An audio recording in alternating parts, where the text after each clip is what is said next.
জাতির কাছে অবহিত করা। সমসাময়িক রাজনৈতিক বিষয় নিয়ে বাংলাদেশ জামায়াতে ইসলামীর সংবাদ সম্মেলন মঙ্গলবার দুপুরে রাজধানীর মগবাজারে দলটির কেন্দ্রীয় কার্যালয়ে বিভিন্ন ইস্যুতে দলের অবস্থান তুলে ধরেন সহকারী সেক্রেটারি জেনারেল আব্দুল হালিম।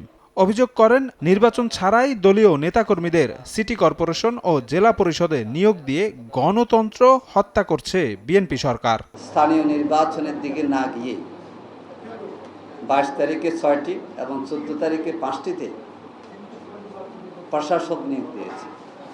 এই প্রশাসক কারা? যারা তাদের দলীয় নেতাকর্মী, যারা নির্বাচনে হেরেছে। এর আগে রাজধানীর মিরপুরে দুস্থ ও অসহায় পরিবারের মাঝে ফুড প্যাকেট বিতরণ অনুষ্ঠানে যোগ দিয়ে জামায়াত আমির ও বিরোধী দলীয় নেতা ডাক্তার শফিকুর রহমান হুঁশিয়ারি দিয়ে বলেন, কোনো আধিপত্যবাদী মেনে নেওয়া হবে না। Vision QLED Google TV, where colors come alive. আল্লাহর ইচ্ছায় আমরা বিরোধী দলে বসেছি, কোনো সমস্যা নাই। বিরোধী দলও জনগণের জন্য কল্যাণকর কাজ করতে পারে।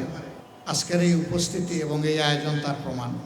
আমরা সারা দুনিয়ার সভ্য সমস্ত দেশের সাথে বন্ধুত্বপূর্ণ সম্পর্ক আমরা রক্ষা করতে চাই, কিন্তু একটা কথা খুবই পরিষ্কার, আমাদের ঘাড়ের উপর আমরা কারো আধিপত্য মেনে নেব না।